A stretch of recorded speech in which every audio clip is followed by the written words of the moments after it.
Now on 105.9 FM and streaming worldwide on the WMAL app. O'Connor and Company. It's 7:37. It's O'Connor and Company on a busy Thursday morning. Every day is busy, though, here in this town with our lives. Are you kidding? Coming up at 8:05, the Lieutenant Governor of Virginia. She wants to get an upgrade and become the governor. Winsome Sears will be here. And then at 8:35, KT McFarland on the Trump-Putin meeting. It's Larry O'Connor alongside Bethany Mandel. Morning, Bethany. Good morning, Larry. It's such a pleasure to be here with you. Well, it's a pleasure to have you, proprietor of the Mom Wars podcast and Substack. Check out the Mom Wars there to stay on top of everything Bethany's doing. Joining us right now is a friend of the program, Anna Giaratelli. She's a reporter for the Washington Examiner. She covers Department of Homeland Security and immigration issues. But Anna, your latest story is rather personal. After everything that you're hearing in Washington over the course of the last several days from politicians and, strangely, from reporters who were supposed to report the truth and facts, you decided to come out with a story about an attack that you suffered back in 2020, and it takes a lot of courage to do this. I appreciate you joining us. Yeah, hey, Larry. Were you compelled to come out with your story and explain what happened to you 5 years ago because you've seen what nothing short of gaslighting going on right now from your colleagues, reporters from other outlets who are claiming that I never see any crime here in Washington? Yeah, it happened 5 years ago. I've written a book. I'm in the process of finishing it and finding a publisher. And what President Trump was doing on Monday sort of pushed me over the edge. I said, well, why don't I start talking about it now? I don't have to wait till the book is published. Yeah. And that sort of, led me to come out and share my story. And I've waited 5 years for hoping that other victims would speak out about the way they'd seen the police and the courts fail them. And no one has, and they don't need to. But I thought it was time that I said something. So it was a Saturday morning and you were walking and you were assaulted. I want to fast forward a little bit. So you went to the police, all of those things.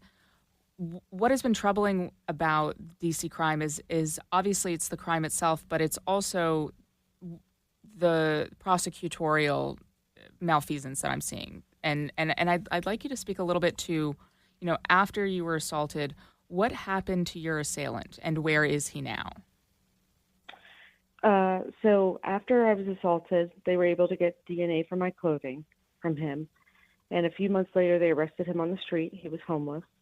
And the judge chose to allow him to be immediately released back onto the street. He lives on the street close to where I lived on Capitol Hill. And then he was arrested 5 more times before we went to trial. And in all 5 situations, all 5 arrests, including for wielding a machete on the street. Oh my God! He was released from jail immediately by the same judge. And so I left DC because I didn't feel safe in my own home. So absolutely outrageous. Go ahead, Bethany. No, it's terrifying. So. Has the judge sort of explained his, I assume it's a he, has he explained his reasoning why he kept cutting this guy loose onto the streets? I never got to speak with the judge until the end during sentencing, and I told the judge how disappointed I was by his own decisions.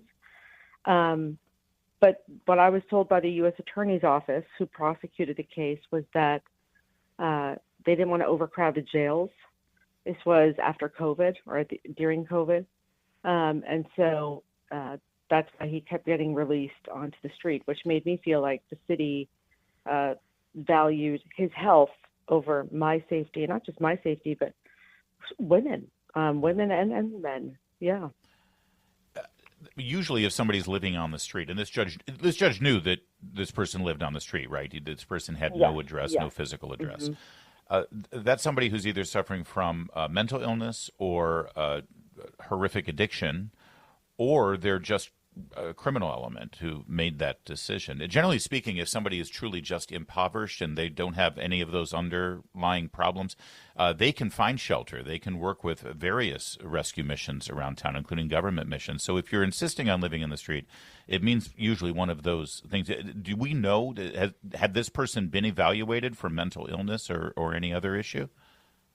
He was evaluated during the once he was arrested. Actually, before sentencing, it's a 60-day delay before sentencing to ensure that this person is stable enough to go to prison and such. Mm-hmm. I can tell you, and this wasn't in the op-ed I wrote this morning that came out for the Washington Examiner, but he was screaming at the top of his lungs when he attacked me, "They're trying to kill me." Yeah. So there was something serious going on in his head. Yeah. And so, See, I don't know. I ask because I'm told that we should. It is out of compassion that we don't, institutionalize or apprehend and round up those who are breaking our laws right now against criminal vagrancy. That's what it is. People call it homelessness. No, it's criminal vagrancy. They are breaking the law and they are vagrants. This person attacked you, assaulted you, and I'm sorry, he's a criminal, and I have no compassion for him other than as a human being who is suffering mental illness. The compassionate thing, I would think, is to evaluate that and actually try to treat it for your safety, for our safety, and also for his good. Yeah, and you know what, guys? I want to tell you, too, I understand, I appreciate D.C. police, how frustrated they must be arresting him over and over and over again, only to see him released back into the same ward, the same neighborhood, and say, this guy's back and he's doing something else now. But what I uncovered as a victim, he was charged with sex abuse for what he did to me physically and sexually on the street. And if you look at DC crime, at DC police at their crime stats online, there's no stat on there for what happened to me. A man went to federal prison for assaulting me, and DC police didn't count that because I wasn't raped. And I didn't know until I was a victim that DC police only counts the top degrees of certain crimes. So for sex abuse, if you're not raped, DC police doesn't count that, even though it was serious enough to go to federal prison. Wow. So you were sexually assaulted by this man on the street. If it had happened in the street in Frederick, Maryland, it would have been counted as a sexual assault, but because it happened in D.C., it wasn't. Yeah, there. You know what? I can only hypothesize why they don't want to have it out there. It sure seems like they don't want crime to look as bad as it is. So we're only going to say that sex abuse crimes were this number, and in reality, there were how many other victims like me who are not counted in the stats. And what that tells you is it's like the city saying, "That's right. Well, it wasn't a big deal." I mean, someone went to federal prison, but it wasn't a big deal. Get over it. Yeah, look the other way. Yeah. Yeah.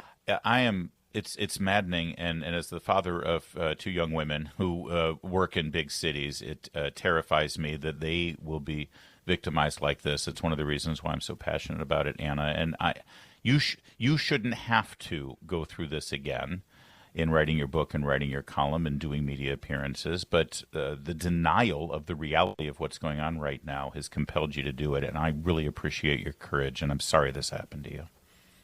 I appreciate you guys having me on. Thanks so much.